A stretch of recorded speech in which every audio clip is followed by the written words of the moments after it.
Hey everyone, welcome back to my channel Wangxian forever love. तो आज मैं आप लोगों के लिए एक न्यू स्टोरी लेकर आई हूँ। नई कहानी, नई स्टोरी लाइंस और नए लोग, नया प्यार, नया एहसास। लेकिन एक चीज़ पुरानी है इसमें, वो है हम लोगों का साथ।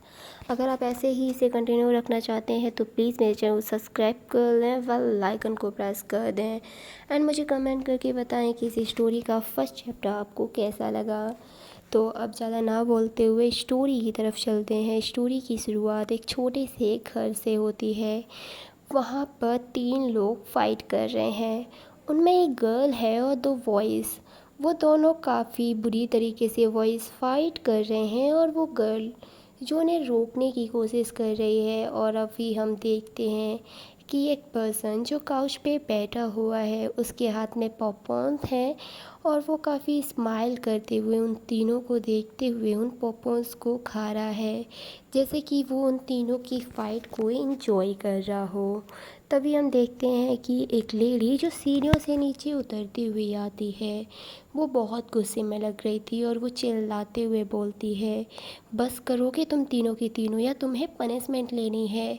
तभी वो लड़की जो उस लेडी की तरफ देखती है, वो लड़की काफ़ी क्यूट है। वो अपना क्यूट सा फेस बनाकर बोलती है, मॉम मैंने फ़ाइट नहीं की, ये गलती ब्रदर की है। मैं तो बस इन्हें रोकने की कोशिश कर रही थी। आई नो प्रिंसेस, मुझे पता है ये गलती ना इन दोनों पिक की होगी। मेरी प्रिंसेस कभी फ़ाइट नहीं करती। तभी उनमें से एक बॉय जो बोलता है, वो बहुत ज़्यादा क्यूट है, बहुत बहुत ज़्यादा, और उससे कई गुना ज़्यादा वो हैंडसम भी है। वो बोलता है, मॉम ये क्या है, अब हमेशा ऐसा क्यों करते हैं? हम आपके रियल चाइल्ड हैं ना? कहीं आप मुझे बाहर से तो नहीं उठा के लेकर आए? अब हमेशा मेरे साथ ऐसा बिहेव करते हैं। अब कॉस लैंजन, मैं तुम्हें कचरे के पास से लेकर आई हूँ, इसलिए ऐसा बिहेव करती हूँ। हमेशा तुम्हें स्टूपिड गिरी करना ज़रूरी है क्या?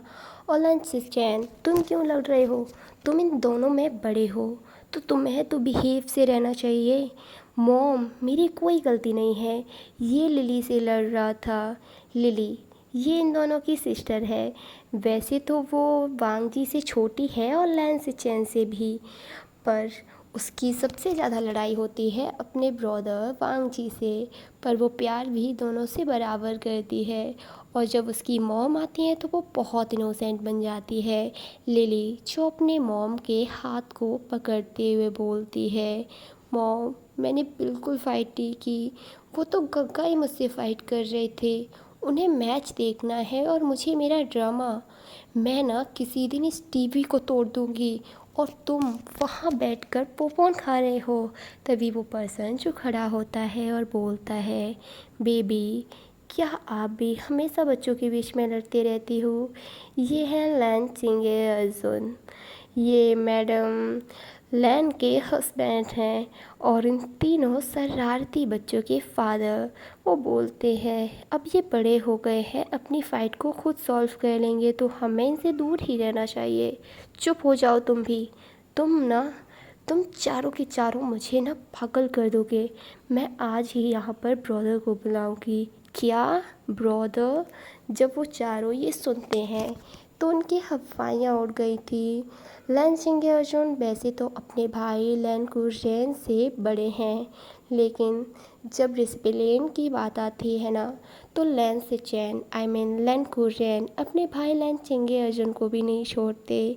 और उनके दोनों नेफ्यू और उनकी वो लिटिल प्रिंसेस, वो वैसे तो तीनों को ही पनिशमेंट मिलती है, पर उन दोनों शरारती बॉयज़ को कुछ ज़्यादा ही। वांग जी जो बोलता है, नो मॉम प्लीज़ आप मुझे जो पनिशमेंट देंगी मंजूर है, पर आप अंकल को यहाँ मत बुलाना। लेकिन वांग जी मैंने ब्रदर को पहले ही फ़ोन कर दिया है, वो बस आने ही वाले होंगे। जब वो तीनों बच्चे ये सुनते हैं तो वो एक सेकंड भी नहीं लगाते वहाँ से गायब होने में। वो सब अपने अपने रूम में जाते हैं। लिली और वांग जी अपने स्कूल के लिए रेडी हो गए थे और सिचैन अपनी ऑफिस के लिए, और लैन सिंगे अर्जुन वो भी अपने कॉलेज के लिए निकल गए थे। वो कॉलेज में प्रोफेसर हैं और उनके भाई कॉलेज के प्रिंसिपल, यानी कि उन बेचारे का पीछा उनके कॉलेज तक किया जाता है उनके लिटिल ब्रदर द्वारा। जब मैडम लैन ये देखती हैं तो उनके फेस पे स्माइल आ गई थी। वो अपनी क्यूट सी फैमिली के साथ क्यूट से मोमेंट बिता रही थी। हालांकि उनके बच्चे उन्हें तंग बहुत करते हैं पर उनसे प्यार भी बहुत करते हैं। टाइम जो ऐसे ही हंसते खेलते बीतने लगा था। लैन कुर्रेन भी घर आ गए थे और जब से लैन कुर्रेन आए हैं बच्चों की शरारतें कम हो गई हैं, लेकिन हमारा वांग जी वो थोड़ी ना कंट्रोल में होने वाला है। हम देखते हैं एक बड़ी सी गाड़ी वहाँ आकर रुकती है। उसे एक पर्सन बाहर आता है। वो पर्सन बहुत क्यूट था और उसका वो ब्लैक आउटफिट, आय है उसमें तो उसकी खूबसूरती का अंदाज़ा लगाना ही नामुमकिन। और उसके लिप के नीचे बना हुआ वो मोल और उसकी वो पिंक लिप, उनका तो कहना ही कुछ और है। मैडम लैन जो दूर खड़ी हुई उस पर्सन को देख रही थी, वो वेजिटेबल्स बाय कर रही थी, लेकिन उनकी नज़र जो उस पर्सन पे टिकी हुई थी। वो पर्सन धीरे धीरे उस गाड़ी से अपना सामान बाहर निकालता है एंड उसके बाद वो बोलता है, हेलो, क्या तुम मेरी हेल्प कर सकते हो मेरा सामान मेरे घर तक ले जाने में? आई एम सॉरी सर, मैं ये नहीं कर सकता। ये काम एक सर्वेंट का है ना कि मेरा, और वैसे भी मुझे लेट हो रहा है, तो प्लीज़ आप मेरी पेमेंट कर दें ताकि मैं यहाँ से जा सकूँ। उसके बाद वो पर्सन उस इंसान की पेमेंट करता है और वो ड्राइवर अपनी गाड़ी वहाँ से लेकर निकल जाता है। लेकिन तभी मैडम लैन उस पर्सन के पीछे आती हैं और बोलती हैं, हेलो यंग मैन, मेरा नाम लैन काक्सीसरन है, मैं यहीं पास में रहती हूँ, मुझे लगता है तुम न्यू हो। हाँ हाँ, एक्चुअली मैं यहाँ रहने आया हूँ।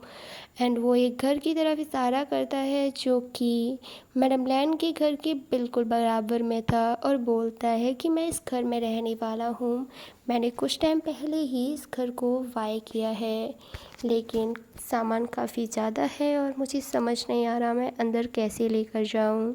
लेकिन मैडम लैन जो बोलती हैं, तुम बस थोड़ी देर इंतज़ार करो, मेरे बच्चे आते ही होंगे, मैं उनकी हेल्प से तुम्हारा सामान तुम्हारे घर में सेट करवा दूँगी। Oh thank you so much miss, आपने मेरा बहुत बड़ा काम करवा दिया। नो थैंक्स, हम लोग नेबर्स बनने वाले हैं और हमारा फ़र्ज़ भी बनता है एक दूसरे की हेल्प करना। I know.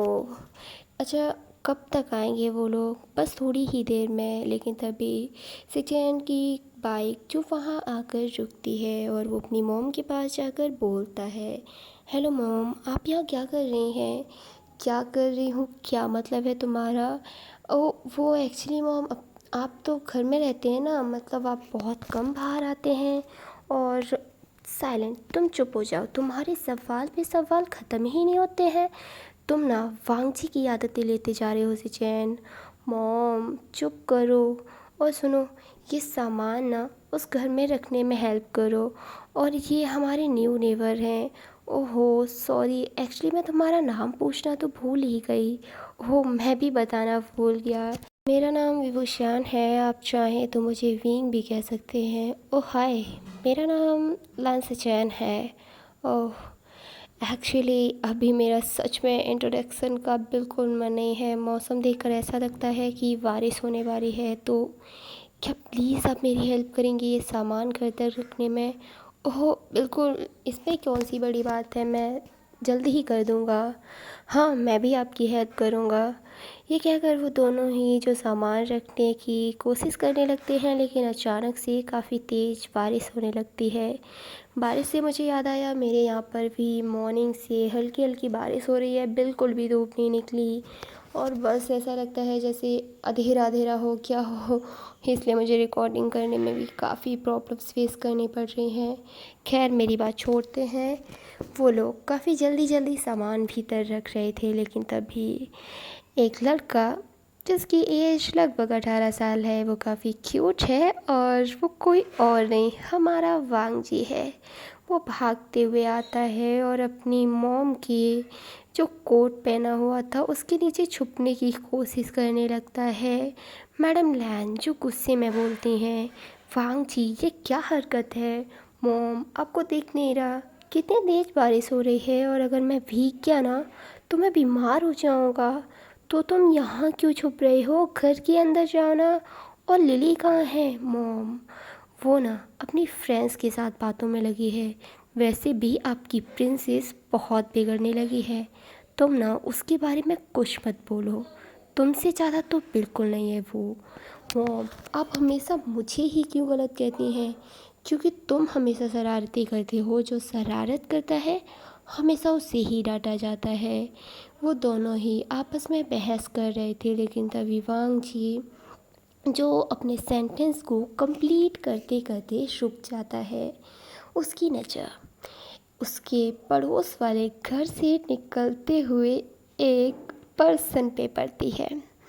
वो पर्सन जिसमें मतलब उसने ब्लैक कलर के क्लोथ पहने थे, तो उसकी बॉडी उतनी रिवील नहीं हो रही थी, लेकिन बारिश की वजह से उसके क्लोथ जो उसकी बॉडी से चिपक चुके थे, और उसकी पूरी बॉडी जो आराम से सो हो रही थी, और उसका फेस जिस पे बारिश की बूंदें गिर रही थी ना, लिटरली वो कितना ज़्यादा ब्यूटीफुल लग रहा है बताया नहीं जा सकता।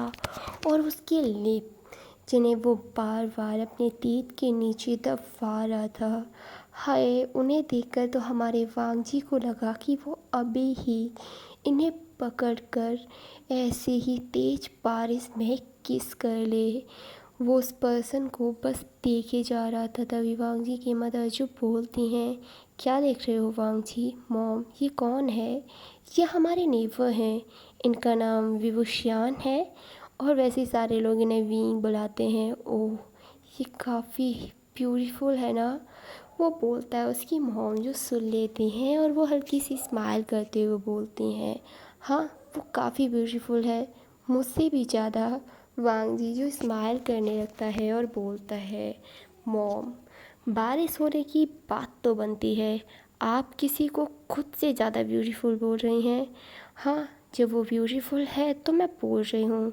वैसे लेडीज़ में ना कोई मेरी खूबसूरती के मुकाबले नहीं है। मैडम लैन जो इतराते हुए बोलती हैं। वांग जी जो हंसने लगता है। तभी विंग जो वांग जी के पास आता है और बोलता है, हे लिटिल बॉय तुम यहाँ पर बातें बाद में करना, पहले चलो मेरी हेल्प कर दो, मैं तुम्हें इसके लिए अवार्ड दूंगा। वांग जी जो कंटिन्यूसली विंग को घूर रहा था, विंग जो वांग जी के फेस की तरफ देखता है, और उन दोनों के आई कांटेक्ट होते हैं, तो विंग को वांग जी की आंखों में अजीब सी एक गहराई दिखती है। विंग जो एक सेकंड के लिए तो उन आँखों में खो ही गया था, लेकिन तभी बिजली कड़कने की आवाज़ से वो होश में आता है और बोलता है, आई प्रॉमिस मैं तुम्हें अवार्ड दूंगा इसके लिए, प्लीज़ हेल्प कर दो। वांग जी जो विंग की सामान उठाने में हेल्प करने लगता है। लगभग सारा सामान अंदर जा चुका था। सिचेन जो घर चले गए थे, क्योंकि अब सारा सामान अंदर था।